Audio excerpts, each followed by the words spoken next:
Bébé remarqua un berger allemand endormi sur une vieille paire de chaussures.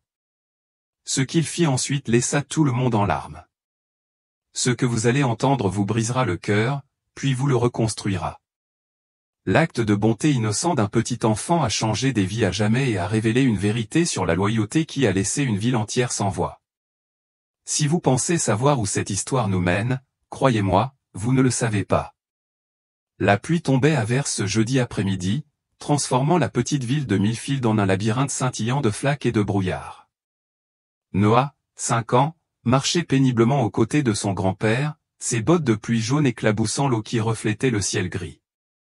La plupart des enfants seraient malheureux par un temps pareil, mais les yeux de Noah brillaient d'excitation tandis qu'il sautait d'une flaque à l'autre, son rire perçant le martèlement régulier de la pluie. « Attention, mon pote !»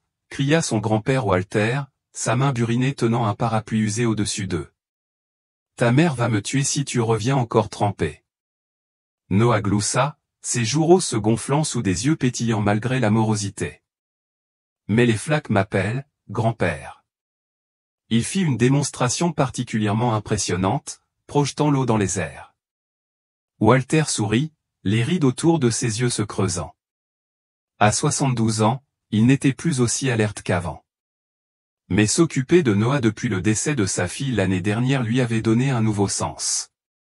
Il formait un couple étrange, l'homme aux cheveux argentés et aux mains arthritiques et l'enfant de maternelle énergique aux lacets défaits, mais ils se comprenaient d'une manière qui transcendait les mots.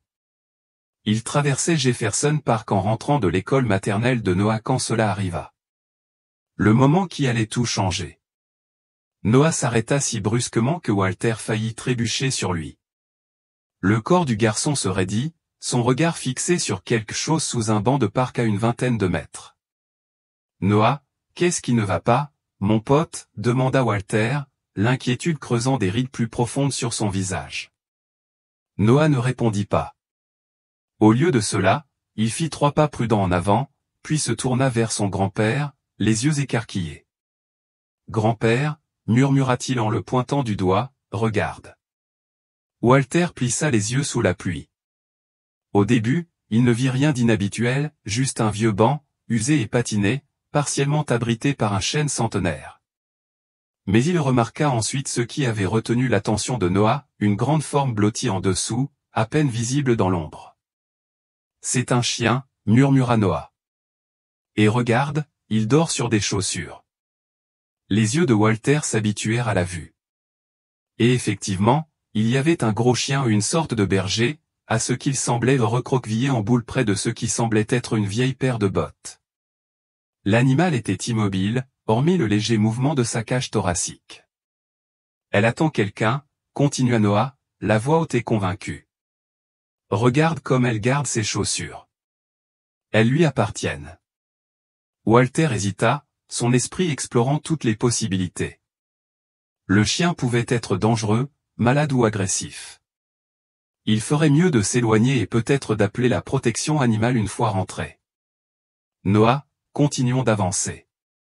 Ce chien n'est peut-être pas très gentil. » Mais Noé s'éloignait déjà de l'emprise de son grand-père, son visage éclaboussé par la pluie, animé d'une détermination bien au-delà de son âge. « Elle a besoin d'aide, grand-père. Elle a l'air d'avoir faim. » Noah, attends. Walter tendit la main vers lui, mais son petit-fils s'approchait déjà du banc d'un palan et posé. Le cœur de Walter battait fort, son instinct protecteur lui criait d'attraper Noah et de courir. Mais quelque chose dans la certitude du garçon le fit hésiter. Noah avait toujours fait preuve d'une sensibilité étrange envers les animaux, un trait qu'il avait hérité de sa mère. Noah s'arrêta à quelques mètres du banc et s'accroupit, se faisant encore plus petit. « Salut, mon toutou » dit-il doucement. « Tu vas bien ?» Les oreilles du chien frémirent légèrement, et ses yeux, couleur ambre et voilés par la fatigue, s'ouvrirent en de fines fentes. Walter retint son souffle, prêt à bondir en avant si l'animal montrait le moindre signe d'agressivité. Mais le chien se contenta de les observer, trop faible pour lever la tête. De près, Walter pouvait constater son amaigrissement, des côtes saillantes à travers une fourrure emmêlée et sale, des zones manquantes par endroits. L'animal était dans un état lamentable. « Grand-père, elle est si maigre » murmura Noah d'une voix brisée. Et elle tremble. Walter s'approcha, s'agenouillant avec précaution près de son petit-fils malgré les protestations de ses genoux vieillissants. Le chien tremblait effectivement en froid, peur ou maladie, il n'aurait su dire. Les bottes à côté d'elle étaient des bottes de travail ou des bottes robustes à embout d'acier, aux lacets effilochés et aux semelles usées. Elles avaient été placées avec un soin évident, soigneusement alignées côte à côte. Pourquoi quelqu'un laisserait-il ses chaussures, demanda Noah en regardant son grand-père d'un air interrogateur. Walter n'avait pas de réponse qui n'effrayerait pas le garçon. Au lieu de cela, il posa doucement une main sur l'épaule de Noah. Peut-être qu'ils ont dû partir quelque part en urgence et qu'ils reviendront les chercher. Noah secoua la tête avec la certitude propre aux enfants. Non, ils ne reviendront pas. C'est pour ça qu'elle est si triste. Le chien suivit leur mouvement du regard, mais ne fit aucun effort pour se relever ou reculer. Lorsque Noah tendit lentement sa petite main, paume vers le haut, ses narines se dilatèrent légèrement, respirant son odeur. Soyez prudent, prévint Walter. Mais il voyait déjà que le chien ne représentait aucune menace. Il était trop faible, trop brisé. Après un instant d'hésitation, le chien tendit le cou juste assez pour renifler le bout des doigts de Noah. Le garçon rayonna de joie. Tu vois, grand-père? Elle est gentille. Elle a juste peur et faim. Noah tourna son regard suppliant vers Walter, et le vieil homme comprit ce qui allait arriver avant même que les mots ne sortent de la bouche de son petit-fils. On peut l'aider, s'il vous plaît? Walter soupira, son regard passant du garçon au chien, puis vice-versa. La pluie tombait plus fort et le tonnerre grondait au loin. Il ne pouvait pas laisser l'animal ici, pas dans cet état. Mais accueillir un animal errant, surtout un animal de cette taille et potentiellement malade, est un engagement sérieux. Noah, ce n'est pas comme ramener un jouet perdu. C'est un être vivant qui a besoin de soins, de nourriture et d'un abri. On a tout ça, interrompit Noah, la voix haute, déterminée. Et elle n'a personne, grand-père, personne, à part ses chaussures, et ils ne peuvent pas la nourrir. Walter regarda à nouveau le chien. Malgré sa taille et sa race à un berger allemand, il était presque certain qu'il y avait quelque chose de doux dans son regard, quelque chose de résigné, comme s'il avait accepté le sort qui l'attendait. « S'il te plaît, » murmura Noah. « Maman l'aurait aidé. » Et voilà, le seul argument contre lequel Walter n'avait aucune défense. Sa fille Sarah avait toujours été la première à aider toute créature dans le besoin. C'était ce qui avait fait d'elle une excellente technicienne vétérinaire avant que le cancer ne l'emporte. C'était ce qui avait fait d'elle une mère si aimante pour Noah. D'accord, concéda Walter, se demandant déjà comment ils avaient réussi à transporter un chien de cette taille. Mais si elle montre le moindre signe d'agressivité, ou si elle est trop malade pour qu'on puisse l'aider, il faudra faire appel à des professionnels. Compris. Noah hocha la tête solennellement, son visage s'illuminant d'un large sourire qui rappela Sarah à Walter au point de lui faire mal à la poitrine. Elle ira bien, je te le promets. Walter retira son imperméable, ignorant le froid immédiat qui traversa son pull. Il le drapa soigneusement sur le chien, qu'il observait d'un regard méfiant mais non menaçant. « Et ses chaussures ?» demanda Noah en désignant les bottes. « On les prend aussi ?» décida Walter. Quelque chose lui disait qu'ils étaient importants pour le chien. Ce qui ressemblait le plus à une civière était la brouette de jardin dans le hangar d'entretien du parc. Walter connaissait le vieux jardinier Frank et réussit à l'emprunter après une brève explication. Ensemble, lui et Noah incitèrent doucement la chienne à monter dans le véhicule improvisé, déposant les bottes de travail à côté d'elle. « Comment l'appeler ?» demanda Noah alors qu'ils entamaient le pénible voyage de retour, Walter poussant la brouette tout en essayant de maintenir le parapluie au-dessus d'eux trois. Walter étudia le chien, remarquant la petite tache de fourrure blanche sur sa poitrine en forme de fleur. « Et Daisy ?» Les yeux de Noah s'illuminèrent comme les fleurs que maman faisait pousser dans le jardin. « Oui, c'est Daisy. » Tandis qu'il traversait le parc, voisins et passants observaient ce cortège inhabituel, un homme âgé poussant une brouette contenant un grand berger allemand décharné, accompagné d'un enfant de 5 ans tout excité, portant une paire de bottes de travail boueuses. Madame Grayson, de la boulangerie, traversa la rue pour les éviter. Les jumeaux Henderson pointèrent du doigt et murmurèrent derrière leurs mains. Seul Monsieur Finch, le bibliothécaire, proposa son aide, que Walter déclina avec gratitude. Il nous regarde fixement, observa Noah, indifférent à l'attention. Les gens fixent toujours ce qu'ils ne comprennent pas, répondit Walter, légèrement essoufflé par l'effort. La brouette était plus lourde que prévu et son dos commençait à protester. Qu'est-ce qu'ils ne comprennent pas, demanda Noah en sautillant à leur côté malgré le sérieux de leur mission. Ils ne comprennent pas que parfois les meilleures choses que nous faisons dans la vie paraissent étranges aux yeux des autres. Lorsqu'ils atteignirent leur modeste maison de 2 chambres au bout d'Oak Street, les bras de Walter tremblaient à cause de la tension, et Noah était inhabituellement calme, le poids des bottes et la responsabilité qu'ils avaient assumée tempéraient son exubérance habituelle. Faire entrer Daisy fut un autre défi.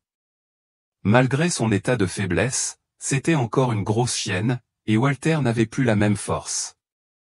Ils finirent par fabriquer une écharpe de fortune avec un vieux drap et réussirent à la porter jusqu'au salon, où ils préparèrent un endroit confortable avec de vieilles couvertures près du radiateur. « Elle a besoin d'eau », dit Walter en se dirigeant vers la cuisine tandis que Noah restait avec Daisy, caressant doucement sa fourrure sale sans se soucier de la saleté qui se transférait sur ses propres vêtements. Lorsque Walter revint avec un bol d'eau, il trouva Noah en train de chuchoter au chien, son visage près du sien.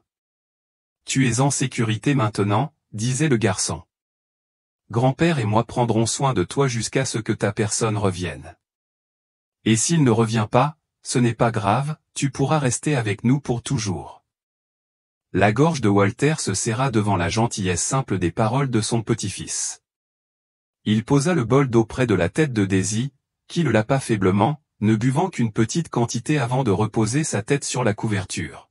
« Devrions-nous lui donner à manger aussi ?» demanda Noé. Walter secoua la tête. « Pas encore. Quand les animaux ont si faim, manger trop vite peut parfois les rendre malades.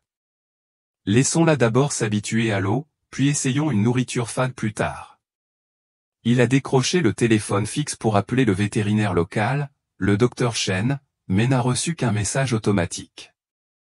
La clinique était fermée pour la soirée, les services d'urgence étant redirigés vers la clinique vétérinaire de la ville voisine, à près d'1 heure de route. « On dirait que Daisy est notre responsabilité jusqu'à demain matin, » dit Walter à Noah, qui s'était positionné sur le sol à côté du chien, sa petite main posée de manière protectrice sur son côté. « C'est bon.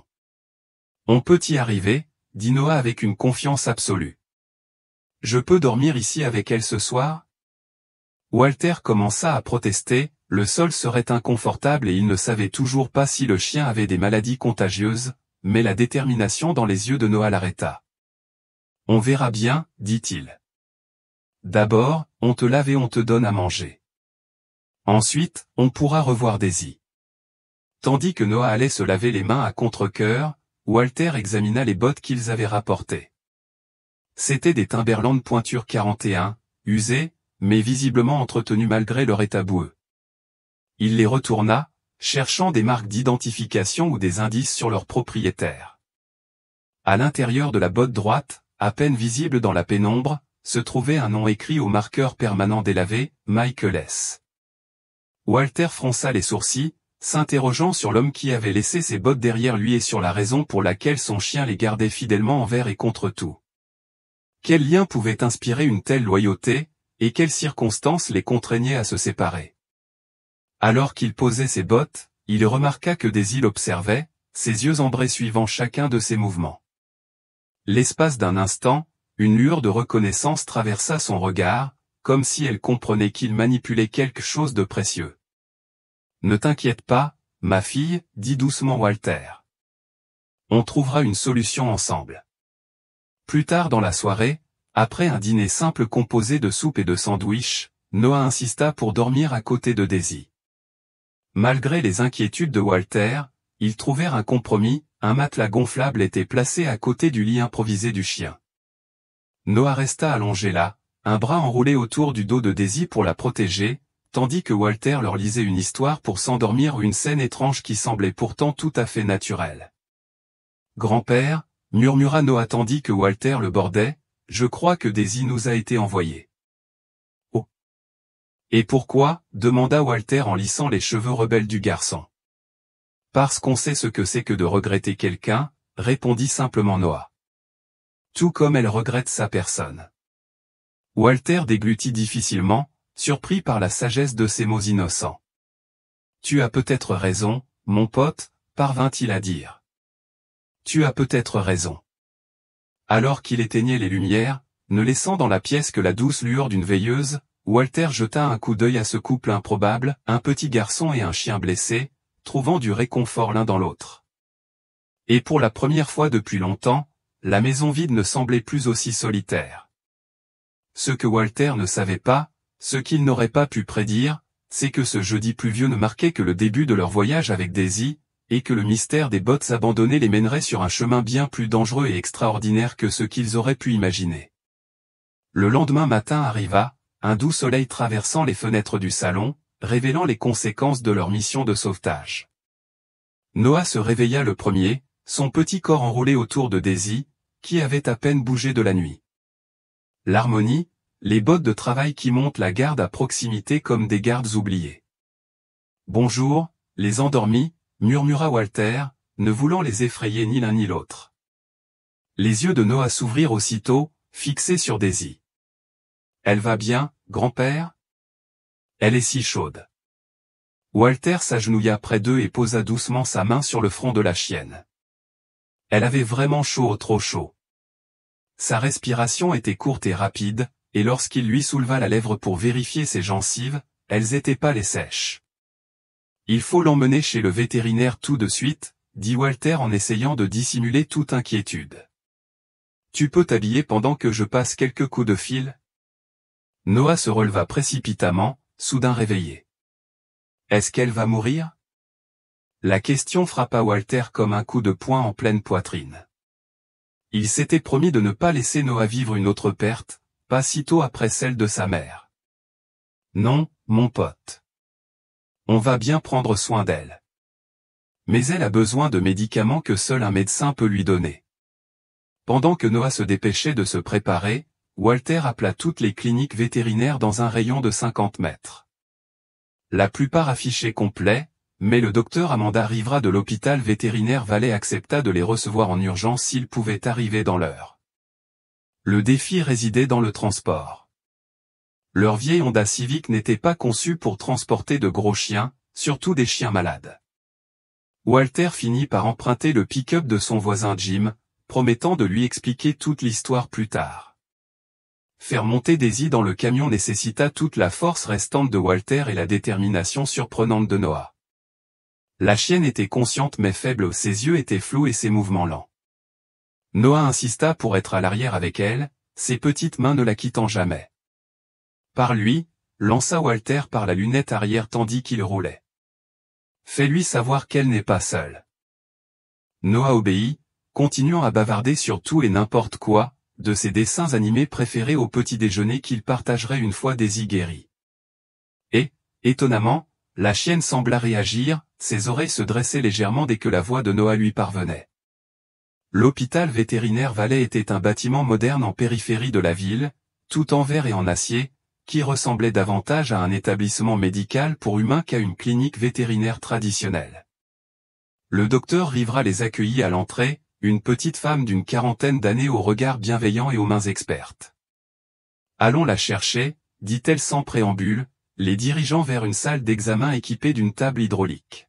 « Depuis combien de temps est-elle dans cet état ? » Nous l'avons trouvée hier soir, expliqua Walter tandis qu'il soulevait délicatement Daisy sur la table.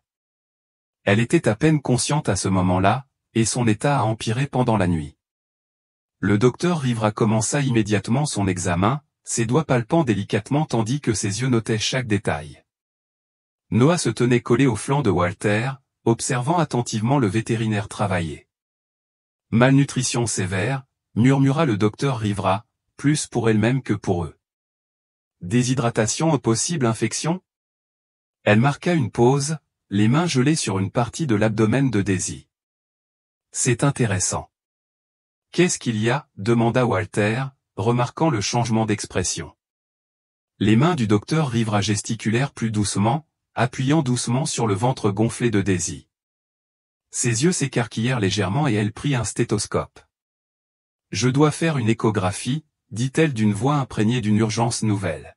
« Pouvez-vous patienter quelques minutes dans le hall ? » « Quelque chose ne va pas ?» demanda Noah d'une voix faible et inquiète. Le docteur Rivera lui sourit pour le rassurer. « Je dois juste vérifier quelque chose. Elle ira bien, je vous le promets. » Mais Walter remarqua son expression dans les yeux à un mélange de surprise et d'inquiétude mais sut qu'il y avait plus dans l'histoire. 20 minutes plus tard, le docteur Rivera les rappela dans la chambre. Daisy était allongée sur le côté, une perfusion dans sa patte avant, l'air légèrement plus alerte qu'avant. Tout d'abord, la bonne nouvelle, commença le docteur Rivera. Elle va guérir. Malnutrition, déshydratation et une légère infection cutanée, tout cela peut être traité avec des soins et des médicaments appropriés. Et les autres nouvelles, demanda Walter, sentant qu'il y avait autre chose. Le docteur Rivera regarda Walter puis Noah, semblant choisir ses mots avec soin. Votre chienne est enceinte ou elle est enceinte d'environ 6 semaines, je dirais. Elle porte au moins 4 chiots, peut-être plus. La pièce se tut, à l'exception du léger bourdonnement du système de ventilation. Noah resta bouche bée, les yeux écarquillés d'émerveillement et d'excitation. Des chiots, murmura-t-il. Daisy va avoir des petits ? Le docteur Rivera acquiesça. Ce qui explique en partie son état. La gestation chez les animaux mal nourris est toujours risquée. Elle a utilisé le peu de nourriture qu'elle avait pour maintenir les chiots en vie, ne laissant rien pour elle. Walter s'affala sur une chaise, ressentant soudain toute la force de ses 72 ans. S'occuper d'une chienne malade était déjà un défi, mais une chienne enceinte avec des chiots en était une autre. Il y a autre chose, poursuivit le docteur Rivera en soulevant l'oreille de Daisy pour révéler un petit tatouage ou une série de chiffres à peine visibles sur la peau foncée. Cela indique qu'elle a participé à un programme d'élevage ou de dressage à un moment donné. Les éleveurs professionnels tatouent généralement leurs animaux pour les identifier. Noah tendit la main pour toucher délicatement le tatouage, les sourcils froncés de concentration. Quel genre de programme ? Ça pourrait être l'armée, la police ou la sécurité privée, expliqua le docteur Rivera. Les bergers allemands sont couramment utilisés dans ces domaines. Le tatouage devrait nous aider à retracer ses origines si nous contactons les bonnes agences. Walter sentit un frisson lui parcourir le dos. Les chiens militaires ou policiers ne finissaient pas abandonnés dans les parcs. Si elle faisait partie d'un programme officiel, ne la rechercherait-il pas, demanda-t-il prudemment. L'expression du vétérinaire devint sérieuse. C'est exactement ce qui m'inquiète, dit-elle. Les chiens comme ça ne disparaissent pas comme ça sans que personne ne s'en aperçoive. Soit elle s'est échappée, soit. Elle marqua une pause et jeta un coup d'œil à Noah. Disons que des gens pourraient la chercher. Noah, inconscient des implications adultes de la conversation, était entièrement concentré sur la révélation concernant les chiots. Qu'en naîtront-ils ? Puis-je m'occuper d'eux ? Ressembleront-ils à Daisy ? Dans environ 3 semaines, répondit le docteur Rivera, souriant devant son enthousiasme malgré ses inquiétudes. Et oui, avec une supervision adéquate, vous pouvez certainement aider. Mais cela va demander beaucoup de travail. Les chiots nouveau-nés ont besoin d'attention 24 heures sur 24. On peut y arriver, déclara Noah avec une certitude absolue. Pas vrai, grand-père ? Walter regarda le visage enthousiaste de son petit-fils, puis Daisy, qui les observait tous de ses yeux ambrés et intelligents. Malgré tous les soucis pratiques qui lui trottaient dans la tête, il se surprit à hocher la tête. On trouvera une solution, dit-il. Mais d'abord, concentrons-nous sur la santé de Daisy. Le docteur Rivera leur a fourni un plan de soins détaillé, alimentation spécifique, médicaments et instructions pour la préparation à l'accouchement. Elle a également proposé de rechercher le numéro du tatouage, promettant de mener quelques enquêtes discrètes sur les origines possibles de Daisy. Encore une chose, dit-elle alors qu'il s'apprêtait à partir. Qu'elle soit calme et à l'aise. Le stress peut entraîner des complications pendant la grossesse, surtout dans son état de faiblesse. Et si quelqu'un vient demander de ses nouvelles? Elle marqua une pause significative. Vous pourriez peut-être m'appeler d'abord. Le retour à la maison fut plus calme que le trajet du matin. Daisy semblait plus à l'aise grâce aux perfusions et aux médicaments, mais l'esprit de Walter était envahi de nouvelles inquiétudes. Noah, lui, vibrait d'excitation. Il faut préparer un endroit spécial pour les chiots, dit-il. Et des noms, il faut qu'on pense à des noms pour chacun d'eux. Et des jouets, des petites gamelles. Doucement, mon pote, gloussa Walter malgré ses inquiétudes. Prenons les choses un jour à la fois. De retour à la maison, ils aménagèrent un coin plus confortable pour Daisy dans la chambre d'amis, l'ancien bureau de Walter qui prenait la poussière depuis la mort de Sarah. Ils disposèrent des couvertures, des gamelles d'eau et la nourriture spéciale prescrite par le docteur Rivera. Les bottes de travail trouvèrent une place dans un coin où Daisy pouvait les voir sans les gêner. À l'approche du soir, Noah insista pour lire à Daisy des extraits de sa collection de livres d'images. Walter observait depuis la porte son petit-fils, assis en tailleur à côté du chien, interprétant de façon théâtrale l'histoire des 3 petits cochons, avec des voix différentes pour chaque personnage. Et puis le loup a soufflé et soufflé, annonça Noah en gonflant les joues, mais il n'a pas réussi à faire tomber la maison en briques. La queue de Daisy frappait faiblement la couverture, le premier vrai signe de bonheur qu'il voyait chez elle. Cette nuit-là, alors que Walter bordait Noah pour la première fois depuis l'arrivée de Daisy, le garçon était plein de questions. « Grand-père, pourquoi a-t-on laissé Daisy toute seule alors qu'elle allait avoir des bébés ?»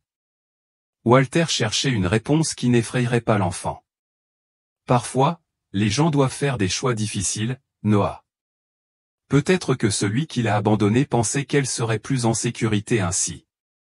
Mais elle n'était pas en sécurité. » Non, elle n'était pas en sécurité, acquiesça Walter. Mais peut-être qu'ils ne savaient pas que cela arriverait, ou peut-être qu'ils avaient prévu de revenir et n'ont pas pu. Noah resta silencieux un moment, le temps de digérer la nouvelle. « Tu les trouves tristes ?» Walter repensa à la façon dont les bottes avaient été placées, au fait que Daisy était restée avec elle malgré son état désespéré. « Je pense qu'elles sont probablement très tristes. »« Oui. » Alors, on devrait prendre bien soin de Daisy, pour qu'à leur retour, ils sachent qu'elle était aimée. La gorge de Walter se serra à cette simple idée.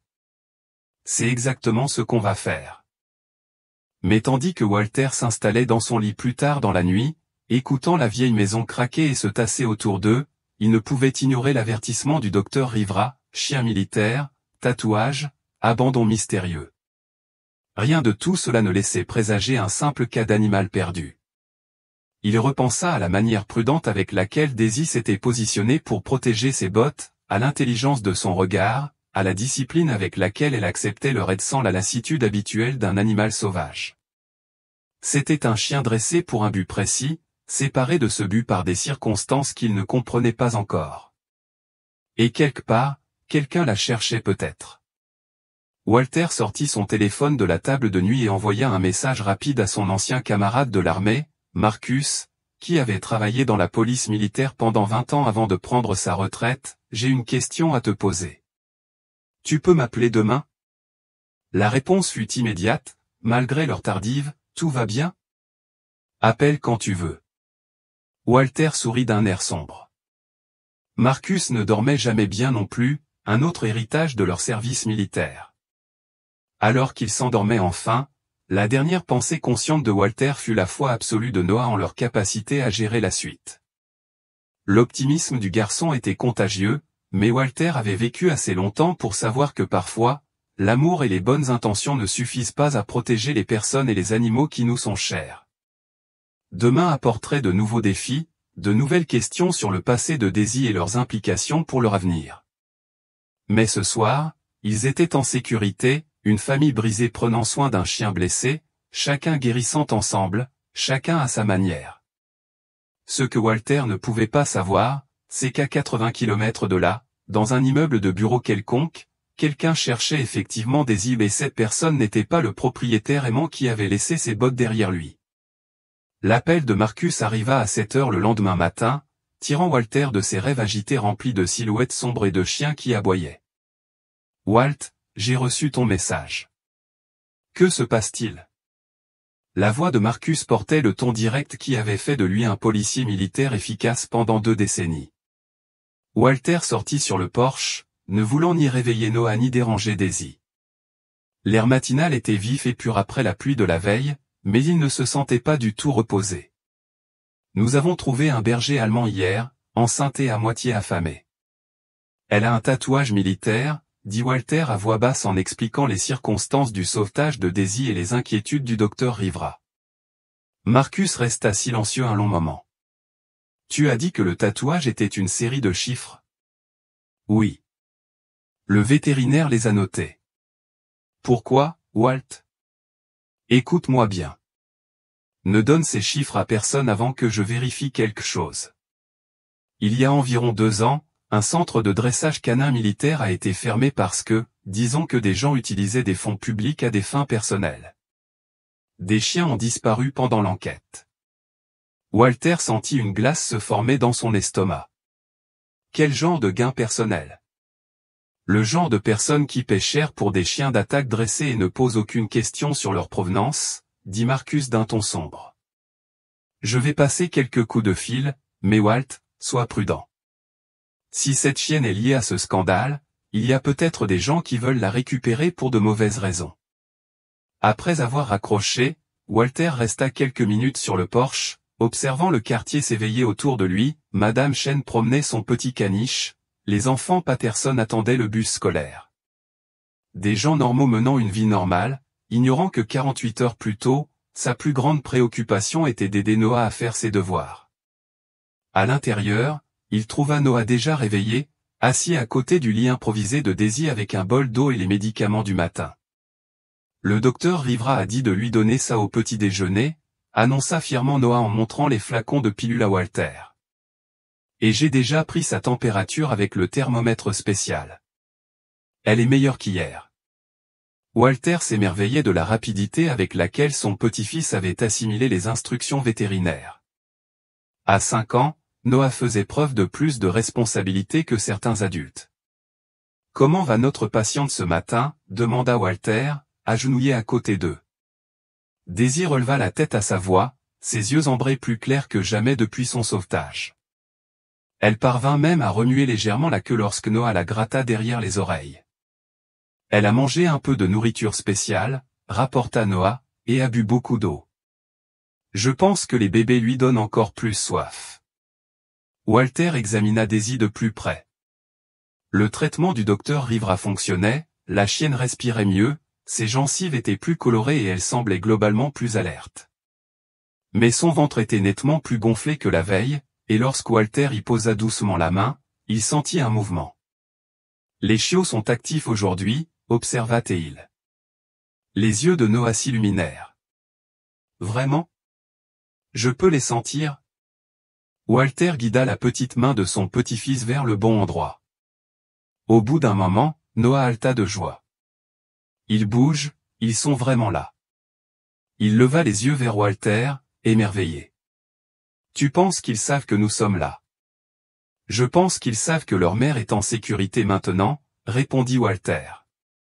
« Et c'est le plus important pour eux. » La paisible matinée fut interrompue par la sonnette. La première pensée de Walter fut l'avertissement de Marcus, et il se plaça instinctivement entre la porte et la pièce où Daisy se reposait. « Reste avec Daisy, dit-il à Noah. Je vais voir qui c'est. » Par la fenêtre de devant, Walter vit le docteur Rivera debout sur son porche. Le porche paraissant inhabituellement tendu, il ouvrit la porte avec précaution. « Docteur Rivera, tout va bien ? Puis-je entrer » demanda-t-elle en jetant un coup d'œil par-dessus son épaule vers la rue. « J'ai des informations sur le tatouage de Daisy, et je préfère ne pas en parler dehors. » Walter la conduisit à la cuisine, suffisamment loin de la chambre de Daisy pour que Noah n'entende pas leur conversation. « J'ai passé quelques appels hier » commença le docteur Rivera sans préambule. Ce numéro de tatouage renvoie à un centre appelé Apex K9 Training. Officiellement, ils étaient chargés de dresser des chiens pour l'armée et les forces de l'ordre. Officieusement, marque ATL, choisissant ces mots avec soin, ils ont été fermés il y a 2 ans pour avoir vendu des chiens dressés à des particuliers ou des personnes qui voulaient des animaux de protection personnelle mais ne pouvaient pas passer les vérifications d'antécédents requises pour les achats légitimes. Walter sentit sa poitrine se serrer. Qu'est-il arrivé aux chiens quand l'établissement a fermé? La plupart ont été transférés vers d'autres établissements ou confiés à des familles civiles, mais plusieurs ont disparu pendant l'enquête. On supposait que le propriétaire de l'établissement, un certain Raymond Cole, les avait volés avant que les agents fédéraux ne puissent saisir tous les biens. Et tu penses que Daisy était l'un des chiens disparus? Le docteur Rivera hocha la tête d'un air sombre. La chronologie concorde. Son état suggère qu'elle vit dans la rue depuis des mois, peut-être plus longtemps. Et il y a autre chose. Elle sortit son téléphone et montra à Walter une photo granuleuse. Celle-ci a été prise lors du raid sur Apex K9. Ça vous dit quelque chose? Walter plissa les yeux en regardant l'image. Elle montrait un homme en treillis militaire debout à côté de plusieurs bergers allemands dans une cour d'entraînement. L'un des chiens, partiellement caché par l'ombre, avait une tache blanche distinctive sur la poitrine. Cela pourrait être Daisy, admit Walter, mais la photo n'est pas assez claire pour en être certain. Non, mais avec le tatouage et son expérience évidente en dressage. Le docteur Rivera rangea son téléphone. Walter, je pense que quelqu'un a abandonné Daisy lorsqu'elle est tombée enceinte. Les chiennes gestantes sont inutiles pour la protection, et s'occuper d'elle pendant la gestation et la mise bas coûte cher. Il est possible que Cole ou l'un de ses associés l'ait tout simplement abandonnée lorsqu'elle est devenue un handicap. Walter repensa aux bottes soigneusement rangées, à la façon dont Daisy était restée avec elle malgré son état désespéré. Mais quelqu'un lui avait laissé ses bottes de travail. Quelqu'un s'en souciait suffisamment pour lui donner quelque chose à protéger. Peut-être. Ou peut-être n'était-elle qu'un simple équipement abandonné. L'expression du docteur Rivera s'adoucit légèrement. J'espère me tromper, Walter. Vraiment. Mais si Cole ou son équipe pense que Daisy pourrait les ramener à eux, ou s'ils veulent ces chiots pour leurs propres intérêts. Elle n'eut pas besoin de terminer sa phrase, Walter en comprenait parfaitement les implications. Que nous conseillez-vous de faire? Protégez-la. Ne révélez pas sa présence ici. Et si quelqu'un vient vous poser des questions sur elle, n'importe qui, appelez-moi immédiatement. Le docteur Rivera lui tendit une carte avec son numéro personnel inscrit au dos. J'ai signalé l'incident aux autorités compétentes, mais l'enquête avance lentement. Pour l'instant, vous êtes la meilleure protection de Daisy. Après le départ du docteur Rivera, Walter resta assis dans sa cuisine pendant quelques minutes, les yeux rivés sur sa carte de visite, luttant contre le poids des responsabilités qui pesaient soudain sur ses épaules. Il pensait qu'il sauvait un chien errant, en réalité, ils avaient apparemment hérité des secrets dangereux de quelqu'un d'autre. Le rire de Noah dans la chambre le ramena au présent. Quelles que soient les complications à venir, ils avaient une tâche à accomplir, s'occuper de Daisy et préparer l'arrivée de ses chiots. Il trouva Noah en train de lire à voix haute la toile de Charlotte, sa voix montant et descendant dramatiquement au rythme des dialogues. Daisy l'observait attentivement, la tête posée sur ses pattes, mais ses oreilles scrutant chaque mot. Elle aime les histoires, annonça Noah en apercevant Walter sur le seuil. Regarde ça. Il tourna la page vers le début et lut d'une voix excitée, le cochon était tout content. La queue de Daisy cogna contre la couverture. Noah tourna quelques pages et lut d'une voix triste et calme, Charlotte était partie. Les oreilles de Daisy se baissèrent légèrement et elle émit un léger gémissement. Tu vois? Elle comprend les émotions dans les mots, dit fièrement Noah. Elle est vraiment intelligente, n'est-ce pas? Walter hocha la tête, l'esprit ailleurs. Un chien qui répondait aux signaux émotionnels dans la littérature était indéniablement dressé professionnellement. La question était de savoir à quoi elle avait été dressée et si ses compétences seraient à nouveau nécessaires. Le reste de la journée se déroula tranquillement. Walter fit plusieurs visites à l'animalerie pour faire le plein de provisions pour les chiots attendus. Noah s'autoproclama gardien officiel de Daisy, surveillant sa consommation de nourriture et d'eau avec le sérieux d'un vétérinaire expérimenté. La chienne semblait se laisser chouchouter par le garçon, lui permettant même de démêler son pelage. À l'approche du soir, Walter remarqua que Daisy devenait agitée. Elle se levait, marchait en petits cercles, puis se recouchait, pour répéter le processus quelques minutes plus tard. « Est-ce qu'elle va bien ?» demanda Noah, remarquant le changement de comportement. « Je pense qu'elle est sur le point d'accoucher », répondit Walter, sans en être absolument certain. Son expérience en matière de mise bas se limitait à aider le chat d'un voisin, il y a des années. Vers 10 heures, alors que Walter préparait Noah pour le coucher, le comportement de Daisy devint plus prononcé. Elle commença à halter fortement, et lorsque Walter l'examina, il vit son ventre se contracter rythmiquement. « Appelle le docteur Rivera », se dit-il en attrapant son téléphone. Mais avant qu'il puisse composer, Daisy laissa échapper un gémissement sourd et commença à se fatiguer visiblement. « Grand-père, que se passe-t-il » demanda Noah, la voix nouée par l'inquiétude. « Les bébés arrivent » dit Walter, essayant de garder une voix calme malgré la panique grandissante. « Il faut l'aider. » Walter a rapidement appelé le docteur Rivera, qui a répondu à la deuxième sonnerie malgré l'heure tardive. « Le travail a commencé » rapporta Walter. Elle a été agitée toute la soirée, et maintenant elle pousse activement. « Depuis combien de temps souffre-t-elle » demanda le docteur Rivera, et Walter l'entendit s'agiter, probablement en train de rassembler des provisions. « Environ 10 minutes. C'est normal pour une jeune maman. Je serai là dans 20 minutes, mais vous aurez peut-être besoin d'aide avant mon arrivée. Avez-vous des serviettes propres et de l'eau chaude ?» Pendant que Walter rassemblait des provisions, Noah se posta près de la tête de Daisy et lui parla d'une voix apaisante. « Tout va bien, Daisy. Tu seras une bonne maman. Nous sommes là pour t'aider. » Le premier chiot arriva 15 minutes plus tard, alors que Walter était encore au téléphone avec le docteur Rivera pour recevoir des instructions de dernière minute. Il était minuscule, sombre et étrangement immobile.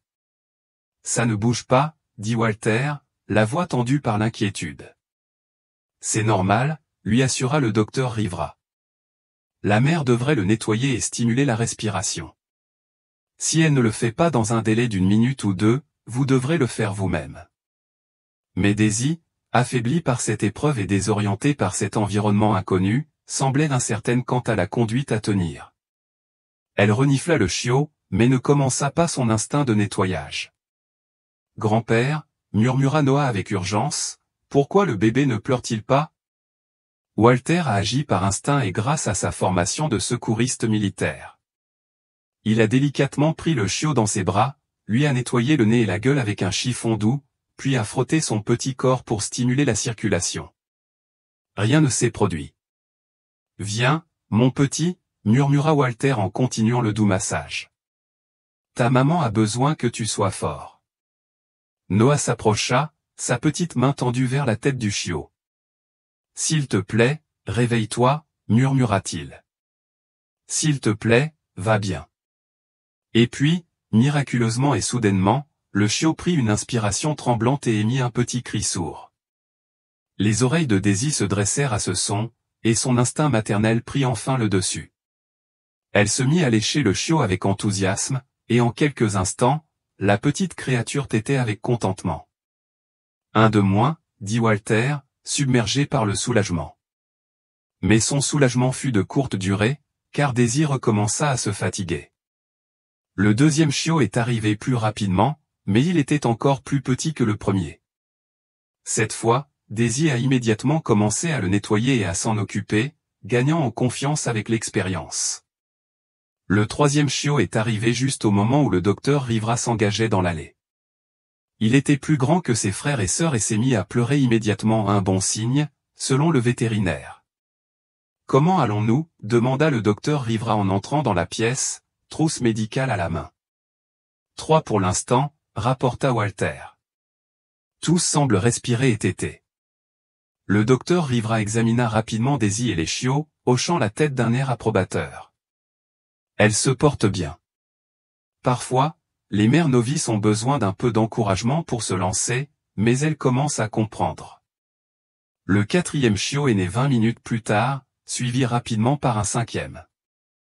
Mais ce dernier était nettement plus petit que les autres et ne montrait aucun signe de vie, malgré les efforts de tous pour le réanimer. Cela arrive parfois, dit doucement le docteur Rivera, confirmant ce qu'il savait déjà, la malnutrition de la mère pendant la grossesse empêchait tous les chiots d'avoir un accès égal aux nutriments. Noah fixa la forme immobile, les yeux remplis de larmes. Nous n'avons pas pu le sauver. Vous en avez sauvé 4 sur 5, lui dit le docteur Rivera. Et c'est formidable. Beaucoup de portées de cette taille auraient eu plus de pertes, surtout compte tenu de l'état de Daisy. Mais Walter voyait bien que la perte pesait lourdement sur son petit-fils. Noah s'était investi dans les soins de Daisy, convaincu que l'amour et la détermination pouvaient tout surmonter. La dure réalité de la nature était une dure leçon pour un enfant de 5 ans. Comment les appelle-t-on ? Demanda Walter, espérant attirer l'attention de Noah sur les chiots vivants. Noah s'essuya les yeux et regarda les 4 minuscules créatures allaitées aux côtés de leur mère. Le plus grand devrait être Héros, décida-t-il, parce qu'il a eu le courage de pleurer tout de suite. Et celui-là pourrait être Hope, parce que nous espérons tellement qu'il s'en sorte. Il désigna le plus petit chiot survivant, celui que Walter avait tant travaillé à ranimer. Et ces deux-là pourraient être Fête et Grace, parce que c'est ce dont maman disait qu'on avait besoin quand les choses allaient mal. Walter sentit sa gorge se serrer à l'évocation de Sarah. Malgré son chagrin pour la perte du chiot, Noah s'inspirait de la sagesse de sa mère. Alors que le docteur Rivera rangeait ses affaires et se préparait à partir, elle prit Walter à part. Ils auront besoin d'une surveillance constante pendant les prochaines semaines, prévint-elle. Et Walter, je pensais vraiment ce que j'ai dit plus tôt, à savoir qu'il faut être prudent. Les nouvelles se répandent facilement dans les petites villes. Si les mauvaises personnes entendent parler de Daisy et de ses chiots. Elle ne termina pas sa phrase, mais Walter comprit.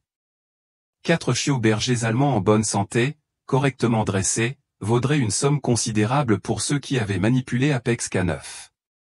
Nous serons prudents, promit Walter. Alors que le calme régnait enfin dans la maison, Daisy soignant avec bonheur ses 4 chiots survivants et Noah endormi sur son matelas à leur côté, Walter s'accorda un moment de simple satisfaction. Malgré tout le passé mystérieux de Daisy, les dangers potentiels qui planaient sur son passé, la perte d'un chiot, ils avaient accompli quelque chose de magnifique. 4 nouvelles vies étaient venues au monde, et une chienne brisée avait retrouvé sa raison d'être de mère. Parfois, songea Walter, cela suffisait.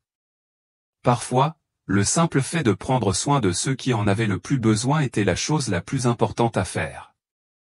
Mais alors qu'il se dirigeait enfin vers son lit, Walter ne parvenait pas à s'empêcher de penser que leurs difficultés ne faisaient que commencer. Quelque part, des gens cherchaient des chiens exactement comme Daisy et maintenant, elle avait 4 chiots vulnérables à protéger.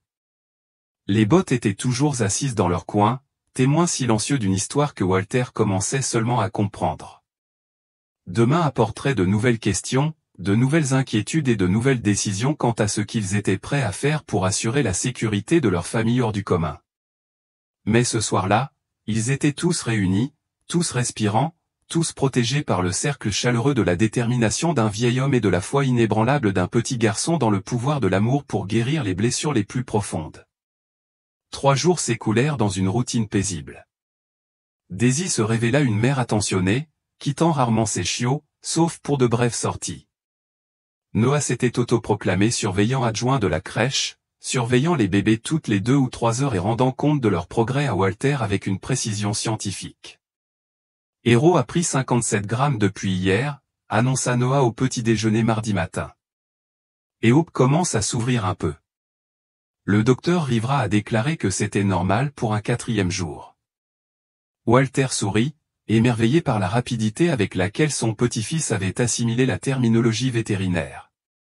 Tu fais un excellent travail en prenant soin d'eux, mon pote. Daisy fait le gros du travail, dit Noah d'un ton sérieux. Je suis juste l'assistant. C'est cet après-midi-là que tout a basculé. Walter était dans le jardin, étendait le linge sur l'étendoir et profitait de la douce brise printanière lorsqu'il entendit le craquement du gravier dans l'allée. Les visiteurs étaient rares chez eux, et après les avertissements du docteur Rivera, toute présence inattendue le rendait nerveux. Par la fenêtre de la cuisine, il aperçut un SUV noir garé au bord du trottoir. Il avait l'air cher, ses vitres teintées empêchaient de voir à l'intérieur. Un homme en costume sombre remontait l'allée, ses gestes précis et déterminés. Walter entra rapidement et referma doucement la porte derrière lui. « Noah » appela-t-il doucement en direction de la chambre où le garçon lisait à Daisy et au chiot, « viens ici une minute. » La sonnette retentit avant que Noah ne puisse répondre, deux coups aigus et insistants qui semblèrent résonner dans la maison avec un poids inhabituel. « Qui est-ce, grand-père » demanda Noah en apparaissant dans le couloir, un livre d'images toujours à la main. « Je ne sais pas encore. Reste avec Daisy et fais taire les chiots. » D'accord. Cette fois, quelque chose dans le ton de Walter devait exprimer la gravité de la situation, car Noah hocha solennellement la tête et disparut dans la chambre sans poser ses questions habituelles. Walter s'approcha prudemment de la porte d'entrée, remarquant que l'homme à l'extérieur regardait autour du quartier avec la conscience entraînée de quelqu'un habitué à évaluer les menaces et les sorties. « Puis-je vous aider » appela Walter à travers la porte sans l'ouvrir. « Monsieur Patterson ?» La voix était douce, professionnelle, avec une pointe d'autorité qui suggérait que l'interlocuteur était habitué à ce qu'on lui ouvre les portes. « Je m'appelle David Cole. Je cherche un chien qui m'appartient. » Le sang de Walter se glaça. « Cole ?» Le docteur Rivera avait mentionné ce nom, le fils de Raymond Cole, peut-être, ou son frère. « Je ne sais pas de quoi vous parlez, » répondit Walter, fier de sa voix ferme. « Nous n'avons pas de chien ici, monsieur Patterson. Je crois qu'il y a eu un malentendu. » Le ton de l'homme restait aimable, mais il était ferme. « J'ai maintenant des informations fiables selon lesquelles vous avez récemment acquis un berger allemand, une femelle gestante avec des marques distinctives. Cette chienne a été volée au centre de dressage de ma famille, et je voudrais la récupérer. » L'esprit de Walter s'emballa. Comment cet homme les avait-il retrouvés si vite et, surtout, que comptait-il faire? « Je crains que vous ne vous trompiez, » dit Walter d'un ton ferme. « J'apprécierais que vous quittiez ma propriété. » Il y eut un long silence. Lorsque l'homme reprit la parole, sa voix avait perdu toute amabilité. « Monsieur Patterson, permettez-moi d'être plus direct. Cette chienne représente un investissement financier important. Ces chiots, s'ils sont bien dressés, pourraient valoir 50 000 $ ou plus aux bons acheteurs. Je suis prêt à vous offrir 5 000 $ pour la rendre, sans poser de questions. Mais si vous persistez à nier l'avoir, les choses pourraient dégénérer. » Compliqué, Walter sentit une colère l'envahir, brûlante et immédiate. Cet homme le menaçait chez lui, traitant Daisy et ses bébés comme des marchandises à vendre et à acheter. « Dégagez de ma propriété » dit Walter d'une voix basse et dangereuse. « Allons, monsieur Patterson, vous ne comprenez pas à qui vous avez affaire. » La menace fut interrompue par un bruit qui fit bondir le cœur de Walter, le gémissement caractéristique d'un des chiots, audible à travers les murs fins de la vieille maison. La voix de Cole s'aiguisa aussitôt. « C'est très intéressant, monsieur Patterson. On dirait bien que vous avez des chiots là-dedans, finalement. » Walter jura silencieusement. Cet homme était habitué à remarquer les détails, à percevoir les sons que d'autres pourraient manquer. Bien sûr qu'il reconnaîtrait le cri d'un berger allemand nouveau-né. « Dernière chance, » continua Cole. « Ouvre la porte. Laisse-moi vérifier que tu as bien mes biens et on pourra régler ça comme des gens civilisés. Sinon, je serai obligé de contacter les autorités pour le vol d'animaux de valeur. » « Contactez qui vous voulez, » rétorqua Walter. « Mais vous n'entrerez pas chez moi et vous ne prendrez rien de ce qui appartient à cette famille. » Un autre silence, plus long cette fois. Quand Cole reprit la parole, sa voix était différente, un calcul froid plutôt qu'une menace enflammée. « Je vois. Eh bien, monsieur Patterson, j'espère que vous comprenez que cette affaire n'est pas close. Je reviendrai, et la prochaine fois, je ne viendrai peut-être pas seul. » Walter entendit des pas s'éloigner de la portière, puis le bruit d'une portière qui claquait. Le moteur du SUV démarra dans un grondement puissant, et quelques instants plus tard, il s'éteignit. Walter resta debout près de la porte pendant plusieurs minutes, le cœur battant et les mains tremblantes sous l'effet de l'adrénaline. Lorsqu'il se sentit enfin assez stable pour bouger, il alla voir Noah et Daisy. Il les trouva dans la chambre, Noah, assis, protecteur, à côté de Daisy, tandis qu'elle allaitait les chiots. Les oreilles de la chienne étaient dressées vers l'avant, et elle fixait intensément la fenêtre donnant sur l'avant de la maison. « C'était le méchant ?» demanda Noah doucement. Walter fut surpris par la question. « Qu'est-ce qui te fait penser qu'il était mauvais ?» Daisy le savait, dit simplement Noah. « Regarde là. » Walter examina Daisy de plus près. Son corps était tendu, prêt à passer à l'action malgré ses récents accouchements. Ses lèvres étaient légèrement retroussées, révélant le bord de ses dents qui pourraient lui faire de graves dégâts si nécessaire. Il ne s'agissait pas de l'animal faible et brisé qu'ils avaient sauvé. Il s'agissait d'un chien de protection dressé, répondant à une menace perçue. Elle a entendu sa voix et a eu peur, a poursuivi Noah, mais pas pour elle-même, mais pour nous et pour ses bébés. Walter sentit un frisson lui parcourir l'échine. Si Daisy avait perçu quelque chose de menaçant dans la voix de Cole, cela suggérait que leur visiteur était exactement celui dont le docteur Rivera les avait mis en garde. « Que voulait-il » demanda Noah. Walter se demandait quoi dire à un enfant de 5 ans. Il pense que Daisy lui appartient, mais il a tort. Comment sais-tu qu'il a tort ? Parce que personne qui se souciait vraiment de Daisy ne l'aurait laissée seule et affamée dans le parc, dit Walter fermement. Et personne qui l'aimait ne voudrait la séparer de ses bébés alors qu'ils sont si petits. Noé hocha la tête, acceptant cette logique avec le raisonnement simple de l'enfance. Alors on ne la rend pas ? Non, répondit Walter, surpris par l'assurance dans sa voix. On ne la rendra pas. Ce soir-là, Walter appela le docteur Rivera et lui expliqua ce qui s'était passé. Sa réaction fut immédiate et alarmée. David Cole, répéta T.L. J'aurais dû m'y attendre. C'est le neveu de Raymond Cole, et il essaie de relancer l'entreprise familiale sous un autre nom. Walter, c'est grave. S'il sait où tu habites, tu n'es pas en sécurité.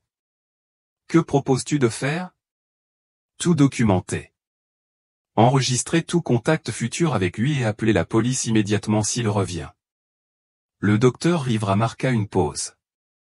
Walter, je regrette de devoir dire ça, mais vous devriez peut-être envisager de reloger Daisy et les chiots dans un endroit plus sûr en attendant que la situation soit résolue. Walter regarda vers la chambre, où Noah chantait doucement pour les chiots. Sa jeune voix portait une berceuse que Sarah avait l'habitude de chanter. L'idée de déraciner à nouveau le garçon, de fuir leur maison à cause de la cupidité de quelqu'un d'autre, le rendait malade. « C'est notre maison, dit-il doucement. Je ne fuis pas. Alors, sois très, très prudent. David Cole n'est pas du genre à abandonner facilement. » Le lendemain se passa sans incident, mais Walter ne parvenait pas à se défaire de la sensation d'être observé. Chaque voiture passant lentement devant la maison, chaque visage inconnu dans le quartier le mettait à rude épreuve. Il se surprit à vérifier les serrures à plusieurs reprises et à se positionner de manière à pouvoir voir les entrées, avant et arrière. Noah, fort de la résilience de l'enfance, semblait moins affecté par les événements de la veille. Il continua de s'occuper avec dévouement de Daisy et des chiots, bavardant joyeusement de leur croissance et de leur développement. « Héros grossit vraiment », annonça fièrement Noah. « Et Fête est la plus jolie. Elle a une petite étoile blanche sur le front, comme Daisy. » Mais Walter remarqua que Daisy elle-même restait hypervigilante. Elle ne se détendait plus complètement, même pendant l'allaitement. Ses oreilles étaient constamment tournées vers le moindre bruit extérieur, et elle s'était positionnée de manière à pouvoir voir la porte de la chambre en permanence. Il était un peu plus de minuit jeudi lorsque Walter fut réveillé en sursaut par un bruit de verre brisé. Il saisit la batte de baseball qu'il avait commencé à garder près de son lit et traversa rapidement la maison obscure en direction de la source du bruit. Dans la cuisine, la lumière de la lune traversant la fenêtre révéla des éclats de verre au sol et une pierre de la taille d'une balle de baseball, visiblement lancée de l'extérieur. Un morceau de papier, maintenu par des élastiques, était enroulé autour de la pierre. Les mains tremblantes, Walter déballa le message. En lettres capitales, quelqu'un avait écrit. Dernier avertissement. Le chien et les chiots ou ta sécurité, à toi de choisir. Grand-père. La voix de Noé résonna derrière lui, petite et effrayée. Quel était ce bruit? Walter froissa rapidement la note et la fourra dans sa poche, puis se retourna pour trouver Noah debout dans le couloir en pyjama, les yeux écarquillés de peur. Juste une fenêtre, mon pote. Un oiseau s'est sûrement écrasé dedans. Walter détestait mentir à l'enfant, mais la vérité ne ferait que l'effrayer davantage. Je peux dormir avec toi ce soir, demanda Noah. J'entends toujours du bruit. Le cœur de Walter se brisa légèrement à cette demande. Noah dormait systématiquement dans son propre lit depuis l'arrivée de Daisy, gagnant en confiance et en indépendance. Maintenant, la peur le poussait à reculer, à rechercher la sécurité d'un adulte. Bien sûr que tu peux, dit Walter en prenant son petit-fils dans ses bras. Et si on allait d'abord voir Daisy et les chiots? Dans la chambre, ils trouvèrent Daisy, debout, alerte, à côté de ses bébés. Tous les muscles de son corps étaient tendus. En voyant Walter et Noah, elle se détendit légèrement, mais ne s'allongea pas. Elle sait que quelque chose ne va pas, murmura Noah. Les animaux peuvent sentir ces choses-là, n'est-ce pas? Walter hocha la tête, n'étant plus surpris par la perspicacité de son petit-fils. Si, ils le peuvent. Et le travail de Daisy était de protéger les gens, alors elle est très douée pour sentir le danger. Est-ce qu'elle nous protège maintenant? Walter regarda le chien, ses yeux intelligents, sa silhouette puissante, la façon dont elle s'était positionnée entre ses chiots et la porte. Oui, dit-il. Je crois que oui. Ils s'installèrent dans le lit de Walter. Noah se blottit contre son grand-père tandis qu'ils écoutaient les bruits de la vieille maison qui s'installait autour d'eux. Mais Walter n'arrivait pas à trouver le sommeil. Chaque ruisseau, chaque souffle du vent dans les arbres le faisait se demander si Cole n'était pas dehors en train de préparer son prochain coup. Vers 3 heures du matin, Walter l'entendit, un léger bruit de pas sur le gravier. Quelqu'un marchait autour de la maison, vérifiant les portes et les fenêtres. Walter sortit du lit, prenant soin de ne pas réveiller Noah, et attrapa sa batte. Se dirigeant vers la fenêtre de la chambre, il jeta un coup d'œil par une ouverture dans les rideaux. Une silhouette vêtue de noir se déplaçait le long de la maison, inspectant systématiquement chaque fenêtre. Arrivés à la fenêtre de la cuisine, celle dont le verre était brisé, ils s'arrêtèrent, observant leur œuvre. La colère de Walter s'enflamma. C'était sa maison, son sanctuaire avec Noah, l'endroit où ils étaient censés se sentir en sécurité.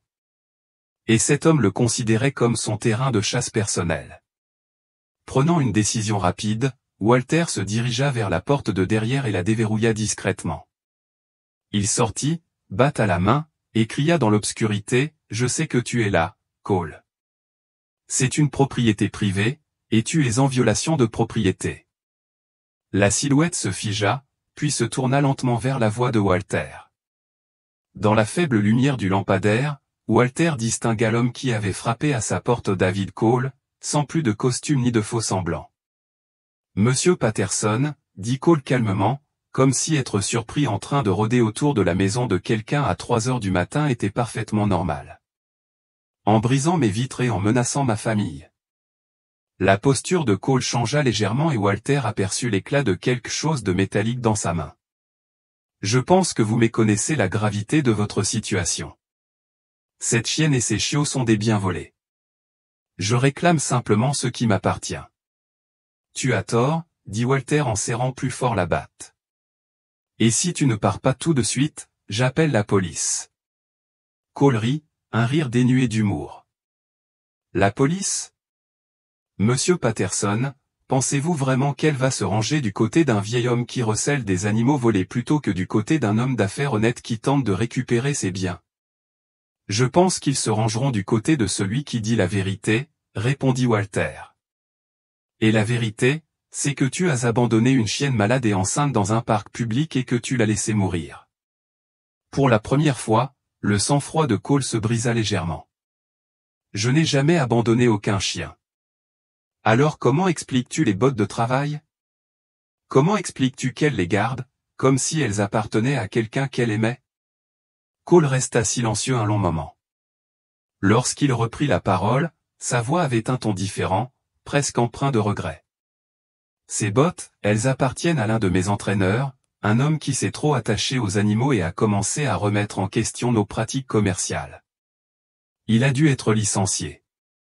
Les paroles de Cole frappèrent Walter comme un coup dur. Quelqu'un avait suffisamment tenu à Daisy pour lui laisser un souvenir de leur relation, et cette personne avait disparu, rejetée d'une manière qui suggérait la permanence. « Qu'est-ce que tu lui as fait ?» demanda doucement Walter. « Ce n'est pas ton problème, » répondit Cole, son masque froid se remettant en place.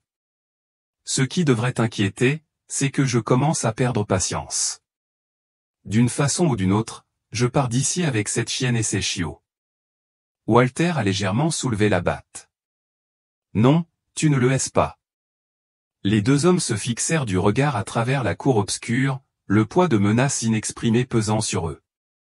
Walter sentait son cœur battre la chamade, mais sous la peur se cachait quelque chose de plus fort, une détermination qu'il n'avait pas ressentie depuis l'armée. Cet homme n'entrerait pas dans sa maison. Cet homme ne ferait pas de mal à sa famille. Et cet homme n'emmènerait pas Daisy et ses bébés. L'affrontement fut rompu par un nouveau bruit, un grognement sourd et sourd qui semblait provenir de partout à la fois. Les deux hommes se tournèrent vers la maison, où une grande ombre était apparue dans l'embrasure de la porte de derrière. Daisy se tenait là, ses yeux ambrés reflétant le lampadaire comme des flammes jumelles. Elle avait quitté ses chiots aux choses qu'elle n'avait pas faites depuis leur naissance et s'était positionnée pour soutenir Walter. Ses lèvres étaient retroussées en un grognement qui révélait des dents capables de mettre fin à toute bagarre avant même qu'elle n'éclate. Cole fit un pas en arrière involontaire. « Contrôle ton chien, Patterson. »« Ce n'est pas ma chienne, » dit Walter, la compréhension envahissant son esprit. « C'est sa propre chienne, et elle a choisi à qui elle fait confiance. » L'espace d'un instant, tous trois formèrent un tableau dans l'obscurité, un vieil homme armé d'une batte de baseball, un tueur entraîné aux armes inconnues, et une chienne protégeant la famille qu'elle s'était choisie. Puis Daisy fit un pas en avant, et David Cole décida qu'il avait suffisamment mis le destin à l'épreuve pour une nuit. « Ce n'est pas fini, » dit-il en reculant vers l'avant de la maison.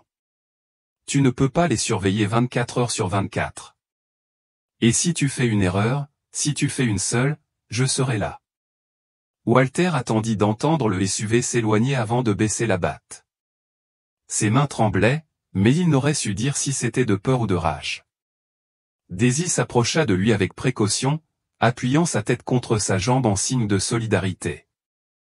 Ensemble, ils restèrent debout dans le calme du jardin, conscients que leur paisible parenthèse était terminée. La guerre pour leur famille avait officiellement commencé. Walter ne dormit pas de la nuit. Assis dans son fauteuil, la batte de baseball sur les genoux, il observait les fenêtres et guettait le moindre bruit intempestif. Daisy était retournée auprès de ses chiots, mais s'était positionnée de manière à pouvoir les voir, ainsi que les abords de la maison. Même dans l'obscurité, Walter pouvait distinguer l'éclat de son regard vigilant. À l'aube, Walter comprit qu'il ne pouvait plus continuer ainsi. Vivre dans la peur, en attendant la prochaine attaque, n'était pas une vie pour Noah, ni pour aucun d'entre eux. Si Cole voulait se battre, Walter le lui donnerait, mais ce serait à ses conditions, pas dans l'ombre. Son premier appel fut adressé à Marcus, qui répondit à la deuxième sonnerie malgré l'heure matinale. « Walt, qu'est-ce qui ne va pas ?»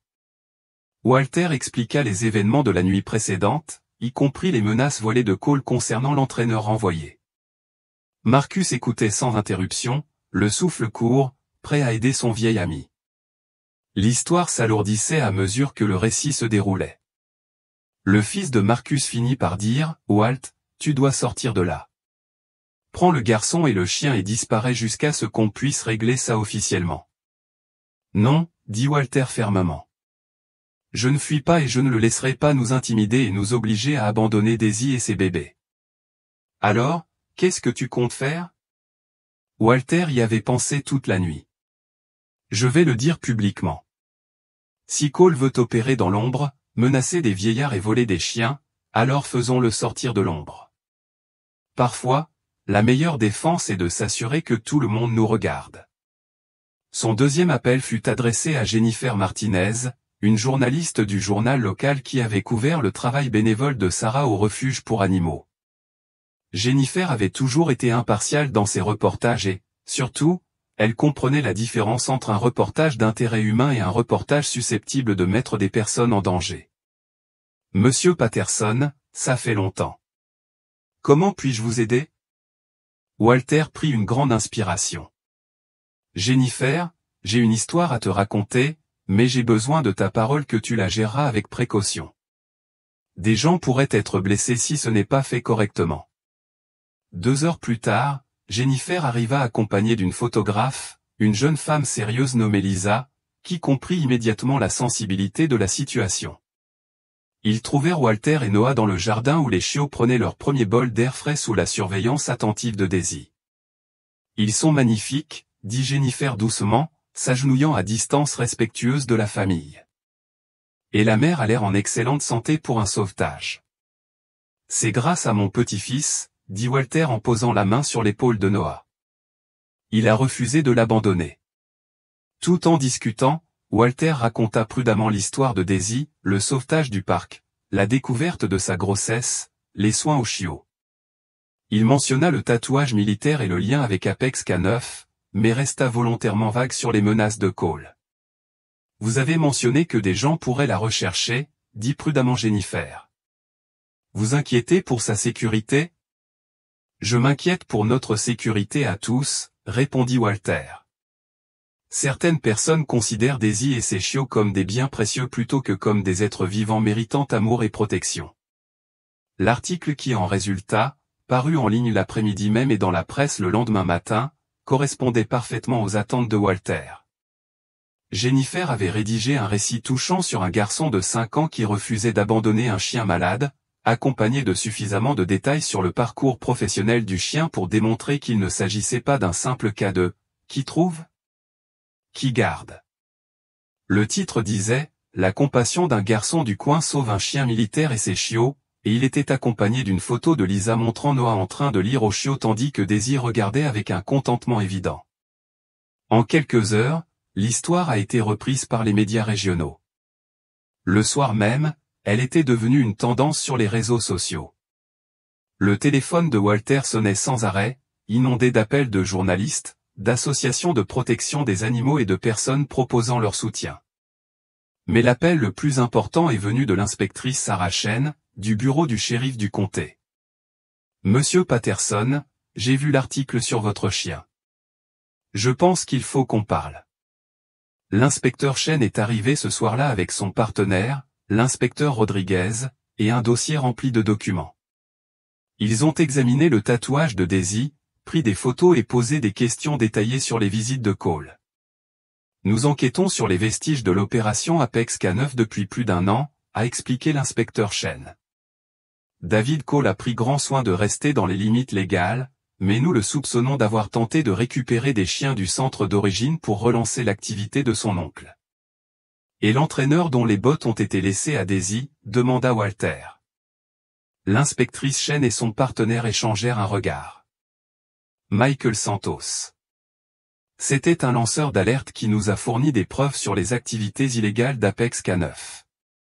Il a disparu il y a 6 mois, peu après avoir accepté de témoigner contre Raymond Cole. Walter sentit le sang lui quitter le visage. Disparu? Nous n'avons pas réussi à le localiser. Son appartement a été vidé, son téléphone a été débranché et sa voiture a été retrouvée abandonnée près de la frontière mexicaine. Nous pensons qu'il a fui le pays où... Elle n'a pas terminé sa phrase. Noah, qui jouait tranquillement avec les chiots pendant la conversation entre adultes, leva les yeux avec la même perspicacité étrange qu'il avait manifestée tout au long de cette épreuve. L'homme aux bottes aimait Daisy, dit-il simplement. C'est pour ça qu'elle l'attendait. C'est pour ça qu'elle gardait ses chaussures en sécurité. L'inspecteur Chen s'agenouilla à la hauteur de Noah. Tu es un garçon très intelligent. Et tu as tout à fait raison. Michael adorait tous les chiens de ce refuge. C'est pourquoi il a tout risqué pour les sauver. Au cours des jours suivants, l'attention médiatique s'est intensifiée. L'histoire de Noah et Daisy a conquis les cœurs dans tout le pays, et les dons ont afflué pour aider à payer les factures vétérinaires et les fournitures pour chiots. Plus important encore, la publicité a empêché Cole d'opérer dans l'ombre. Walter a reçu un appel jeudi matin d'une femme se présentant comme Maria Santos. Monsieur Patterson, j'ai vu l'article sur le chien avec les bottes de mon mari. Michael Santos était mon mari. Le cœur de Walter s'emballa. Il a disparu depuis 6 mois. La police pense. Sa voix se brisa. Mais quand j'ai vu cette photo du chien gardant ses bottes, j'ai su qu'il avait trouvé un moyen de prendre soin d'elle-même après. Veux-tu la rencontrer? Demanda doucement Walter. Et Noah, c'est le garçon qui l'a sauvé. Maria Santos arriva le lendemain après-midi, une petite femme d'une quarantaine d'années avec le même regard doux que Michael. En voyant Daisy, elle fondit en larmes. Esperanza, murmura-t-elle, utilisant le nom espagnol que Michael avait donné à la chienne. Mon mari l'appelait Hope, mais son vrai nom était Esperanza. La réaction de Daisy fut immédiate et profonde. Elle s'approcha prudemment de Maria, puis pressa sa tête contre ses mains, émettant de légers gémissements de reconnaissance et de chagrin. Il parlait d'elle tous les jours, dit Maria en caressant la tête de Daisy. Il disait que c'était la chienne la plus intelligente et la plus fidèle qu'il ait jamais dressée. Quand le refuge a fermé, il était dévasté de ne pas pouvoir tous les sauver. Que lui est-il arrivé? Walter demanda doucement, que lui est-il arrivé? Le visage de Maria se durcit. C'est David Cole qui est arrivé. Michael allait témoigner sur les combats de chiens illégaux, les ventes non déclarées à des criminels, la maltraitance d'animaux incapables de se produire. La veille de sa comparution, il a reçu un appel.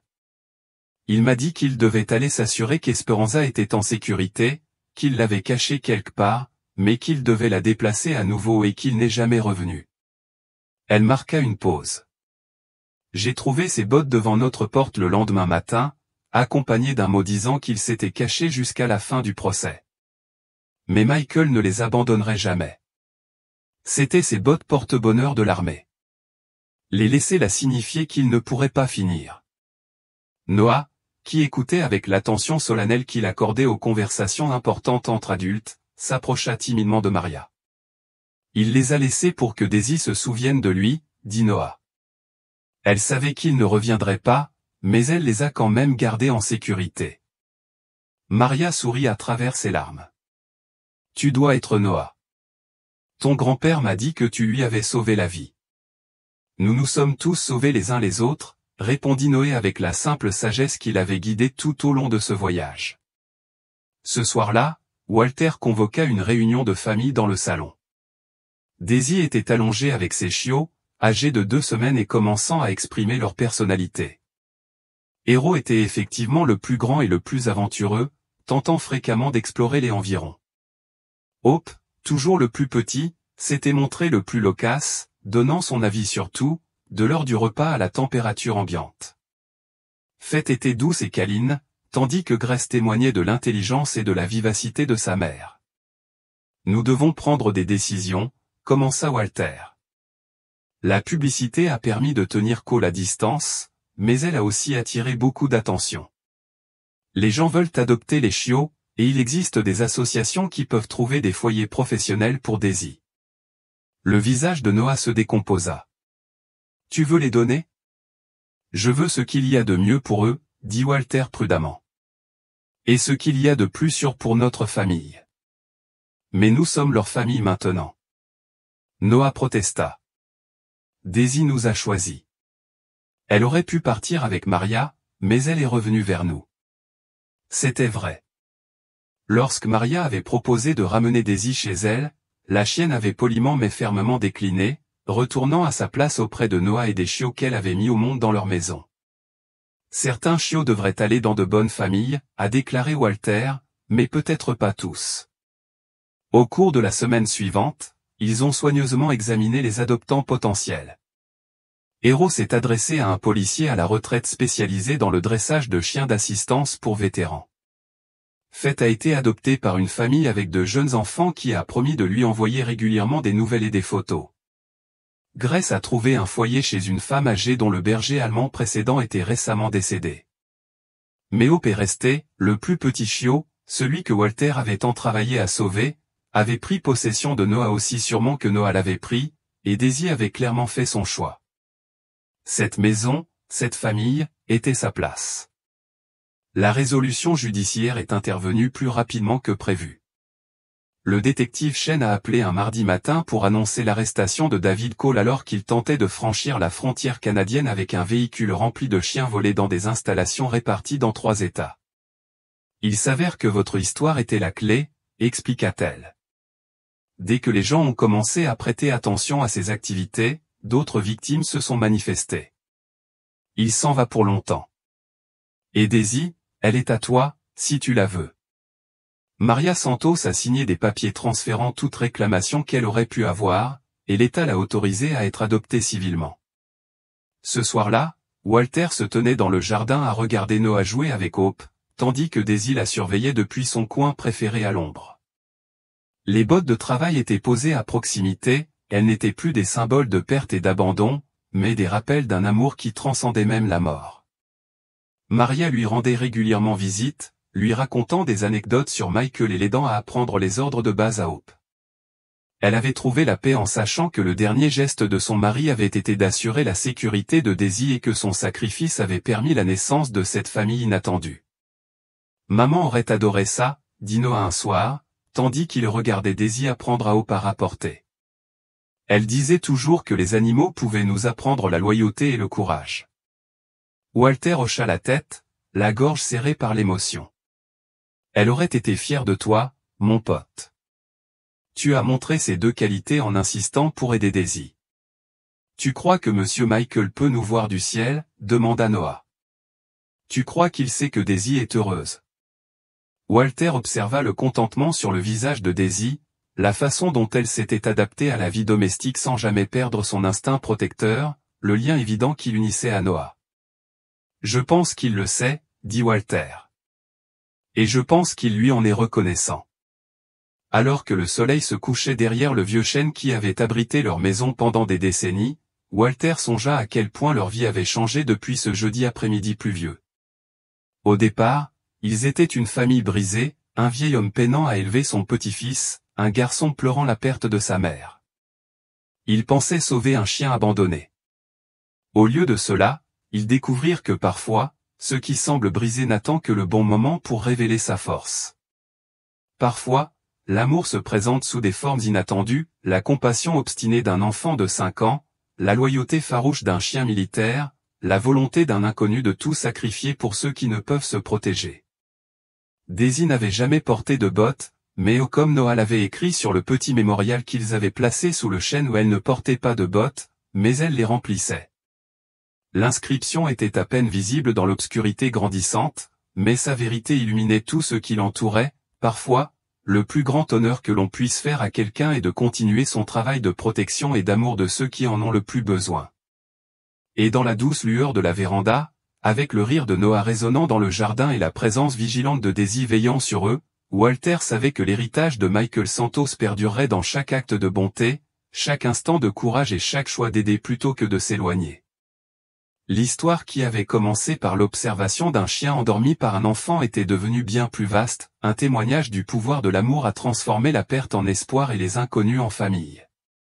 N'oubliez pas d'aimer, de partager, de vous abonner et de nous indiquer d'où vous regardez la vidéo dans les commentaires. Votre soutien nous permet de continuer à partager des histoires qui nous rappellent le courage extraordinaire qui se cache dans les moments ordinaires. Parfois, le plus important est de refuser de s'éloigner lorsque quelqu'un a besoin d'aide, même si cette personne a 4 pattes et le cœur brisé et qu'elle n'a en retour qu'une loyauté indéfectible.